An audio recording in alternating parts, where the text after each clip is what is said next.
this is Jiten Singh and today we are going to talk about marker assisted selection, which is commonly known as MAS. So, what is MAS? MAS is the technique to select the desirable traits into a population based on the absence and presence of the genetic markers linked to those traits. यानी कि ये क्या है कि एक technique है जब क्या होता है कि जो डीएनए हमारे पास होता है उसके हर एक ट्रेट के पास जो है कि मार्कर होता है, जिस मार्कर को हम क्या करते हैं कि सेलेक्ट करते हैं या फिर डिजायरेबल कैरेक्टर को सिलेक्शन के लिए ये मार्कर यूजफुल होते हैं। सो इन्हीं मार्कर्स को हम आइडेंटिफाई करते हैं और आइडेंटिफाई करके और उस पर्टिकुलर डिजायरेबल जो कैरेक्टर होता है उसको हम जो है यूज कर पाते हैं। सो इसके काइंड की बात करें तो जो मार्कर्स होते हैं, मार्कर्स जनरली दो तरीके का होता है।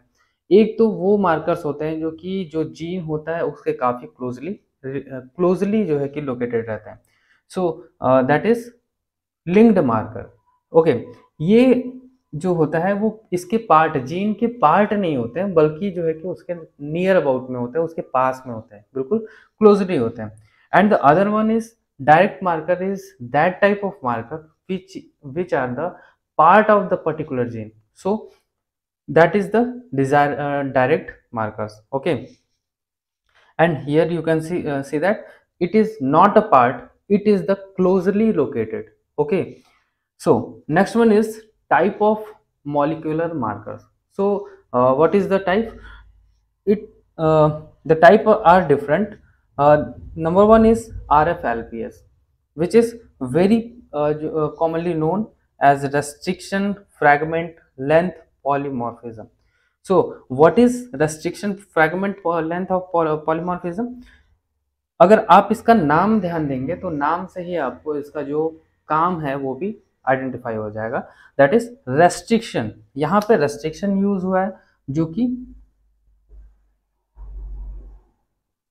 रेस्ट्रिक्शन एंजाइम से को रिलेट करता है, यानी ये रेस्ट्रिक्शन एंजाइम वाला ही रेस्ट्रिक्शन है यहाँ पे। ओके, फ्रैगमेंट मतलब होता है टुकड़ा। ओके, तो यहाँ पे क्या होता है कि सेगमेंट यहाँ आपको देखने को मिलेगा, यानी कि रेस्ट्रिक्शन एंजाइम भी है, सेगमेंट भी है, और साथ ही साथ इसका जो लेंथ पॉलीमॉर्फिज्म है। लेंथ पॉलीमॉर्फिज्म का क्या मतलब होता है? पॉलीमॉर्फिज्म।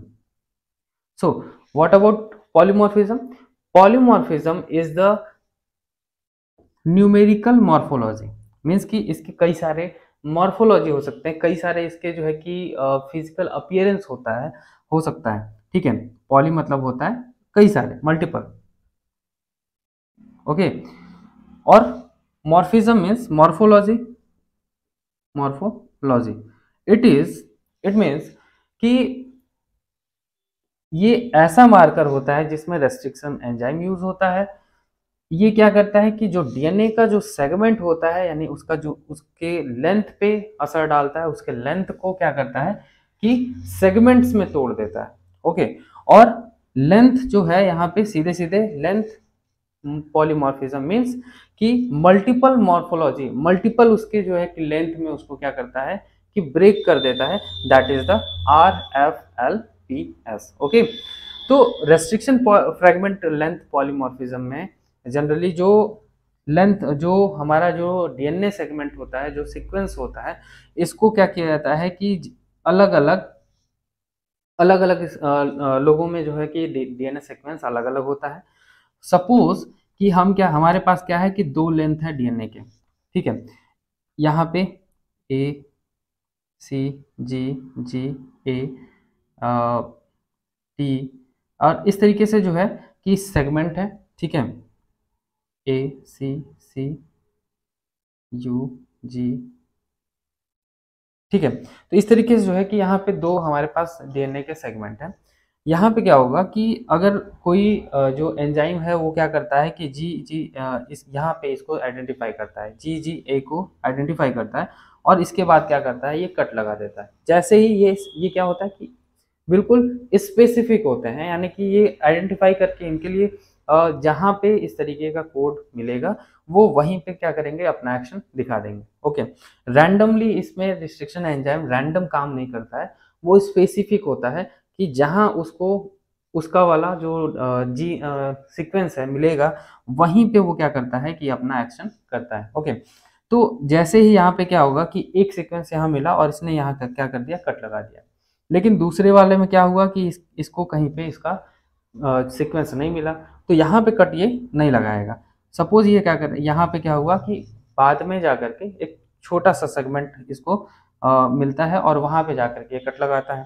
जबकि यहाँ पे देखा जाए तो इसका जो लेंथ है इसके कंपैरिजन में ज़्यादा है। ओके, और यहाँ पे यहाँ जब कट लगा रहा है तो ये एक सेगमेंट बनता है और एक ये सेगमेंट बनता है, यानी यहाँ दो लेंथ मिले। एक तो हो गया कि जिसका लेंथ काफ़ी ज़्यादा है और एक का शॉर्ट लेंथ है। सो यहाँ पे क्या है कि इसके कंपैरिजन में इसका लेंथ ज़्यादा है और ये जो है थोड़ा सा इसका भी लेंथ है। तो यहाँ पे क्या हो रहा है कि यहाँ बहुत ही छोटा लेंथ मिल रहा है, यहाँ पे इससे बड़ा लेंथ मिल रहा है। या भी ये भी पॉसिबिलिटी होती है कि जो इसके सीक्वेंस होते हैं इसमें क्या होता है कि 2 या 3 बार मिल जाते हैं। तो ये क्या कर दे कि एक ही सीक्वेंस को 2 से 3 बार कट कर दे, 2 से 3 जगह से कट कर दे, तो छोटे छोटे सेगमेंट्स में हो जाएंगे, छोटे छोटे टुकड़े मिलेंगे। और दूसरा जो सेगमेंट है यहाँ पे सिर्फ हो सकता है कि एक ही कट लगाए। तो वो सीक्वेंस को जैसे आइडेंटिफाई करता है वैसे ही वहां पे कट लगाता है। सो यहाँ पे रेस्ट्रिक्शन एंजाइम का इन्वॉल्वमेंट होता है, इसलिए इसको हम RFLP कहते हैं। ओके, तो इसके बाद जो होता है AFLPS। AFLP जो होता है एम्पलीफाइड फ्रैगमेंट्स जो होते हैं, जो कि PCR में जनरली जब उनको एम्पलीफाई किया जाता है तो उन डीएनए से उन डीएनए के लेंथ पे काम करता है। यहाँ पे भी सेम फंक्शन होता है, अंतर इससे थोड़ा सा ये होता है कि यहाँ पे PCR की जरूरत होती है और PCR में जो लेंथ जो होते हैं कि जो एम्पलीफाइड डीएनए सीक्वेंस होता है वहाँ पे AFLP काम करता है। और रेस्ट्रिक्शन एंजाइम के केस में ऐसा नहीं होता है, यहाँ पे PCR की नीड नहीं होती है और यहाँ पे PCR की नीड होती है। ओके,